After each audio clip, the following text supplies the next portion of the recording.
Hello दोस्तों, आपका स्वागत है मेरे चैनल इन्वेस्टर चॉइसेस में।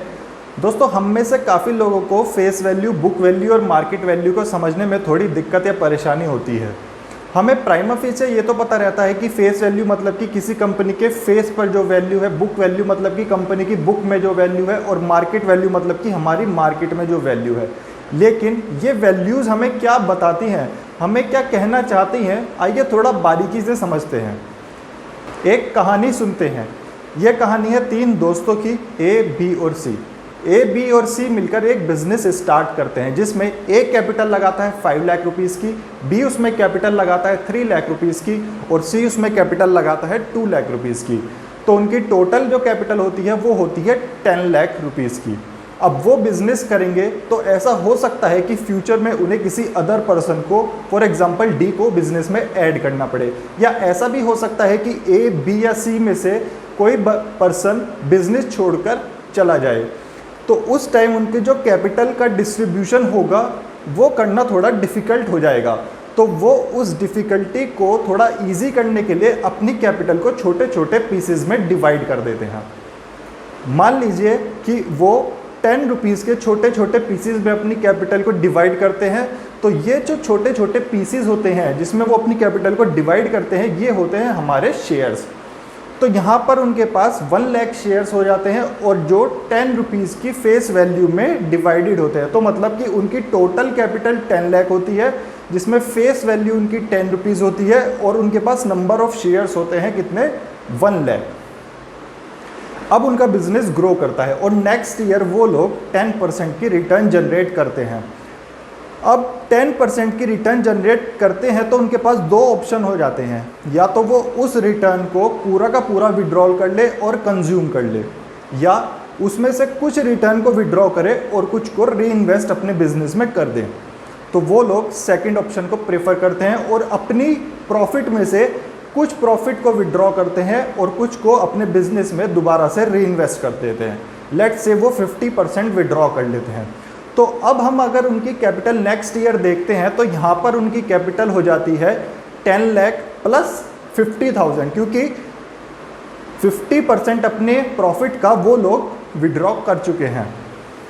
तो इसी तरह से वो 5 सालों तक अपने बिजनेस को ग्रो करते हैं और इसी तरह से अपनी कैपिटल का कुछ पार्ट विड्रॉ करते हैं और कुछ बिजनेस में री इन्वेस्ट कर देते हैं।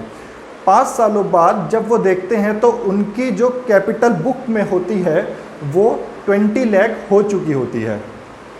अब उनके पास नंबर ऑफ शेयर्स कितने थे, इस स्टार्टिंग के फेज में अगर हम याद करें तो उनके पास नंबर ऑफ शेयर थे 1 लाख।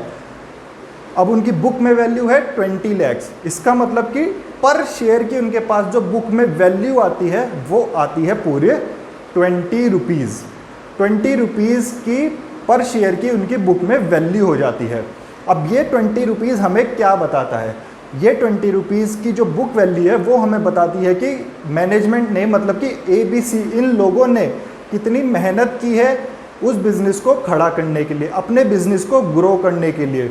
उन्होंने कितनी मेहनत की है अपने बिजनेस की ब्रांड इमेज को बनाने में, उन्होंने कितने सेक्रीफाइसेस किए हैं, मतलब कि अपने प्रॉफिट का जो उन्होंने 50% विड्रॉ किया था तो उनका जो 50% का सेक्रीफाइस था वो बिजनेस को ग्रो करने में इन्वेस्ट हुआ है। तो ये बुक वैल्यू हमें ये सब चीज़ें बताती हैं। अब नेक्स्ट ईयर उनके मन में ख्याल आता है कि हम अपना बिजनेस एक्सपैंड करते हैं, अपने बिजनेस को हम यहाँ से एक्सपैंड करते हैं, मतलब कि विद इन द इंडिया या आउटसाइड द इंडिया हम अपने बिजनेस को ग्रो करते हैं। उसके लिए उन्हें कैपिटल की रिक्वायरमेंट पड़ती है। अब उस कैपिटल को पूरा करने के लिए उनके पास दो ऑप्शन आ जाते हैं, या तो वो बैंक के पास जाएं और बोरोइंग करें, दूसरा ऑप्शन आता है कि वो अपनी इक्विटी को सेल करें और वहाँ से अपना फंडिंग लें। तो वो यहाँ पर दूसरा अपना ऑप्शन को प्रेफर करते हैं।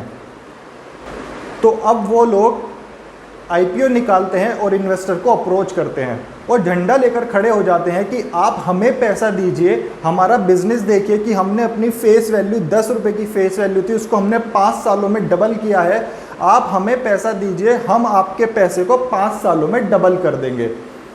लेकिन हम उसके लिए एक प्रीमियम चार्ज करेंगे। जो हमने बिज़नेस को बनाने में अपनी मेहनत की है, जो बिज़नेस को खड़ा करने में हमने मेहनत की है, जो बिज़नेस की ब्रांड वैल्यू को बनाने में हमने एक मेहनत की है, उस मेहनत के बदले हमें प्रीमियम चाहिए। तो वो इन्वेस्टर को बोलते हैं कि हम आपको अपने बिजनेस में इन्वेस्टमेंट के लिए अपॉर्चुनिटी दे रहे हैं, लेकिन अगर आपको हमारे बिजनेस में इन्वेस्ट करना है तो हमारी जो पिछली 5 सालों की मेहनत है उसका हमें प्रीमियम चाहिए। और वो एक प्राइस बैंड डिसाइड कर देते हैं, लेट्स से 30 से 35 का वो लोग प्राइस बैंड डिसाइड कर देते हैं। उनकी बुक वैल्यू है 20 रुपीज़ और वो प्राइस बैंड डिसाइड करते हैं 30 से 35 के बीच में। और वो कहते हैं कि आप इन्वेस्टर लोग बिड लगाइए 30 से 35 के बीच में। तो अब इन्वेस्टर लोग बिड लगाते हैं और डिमांड एंड सप्लाई के बेस पे 30 से 35 के बीच में एक प्राइस डिसाइड हो जाता है। लेट्स से वो प्राइस होता है 33 रुपीज़। तो मार्केट वैल्यू हमें ये बताता है कि बुक में भले ही उसकी कीमत 20 रुपये है, लेकिन हम 13 रुपये उन्हें प्रीमियम देने के लिए तैयार हैं, क्योंकि ये बताता है कि हमारा पैसा इस कंपनी में सेफ है। इन्होंने अपना पैसा 5 सालों में डबल किया है, तो हमें विश्वास है कि हमारा पैसा भी 5 सालों में ये लोग दुगना कर देंगे। उसके लिए वो उन्हें प्रीमियम देते हैं। तो दोस्तों ये था concept face value, book value और मार्केट वैल्यू का। उम्मीद है कि आपको समझ में आया होगा। तो आज की वीडियो के लिए इतना ही, बाकी अपना ध्यान रखें।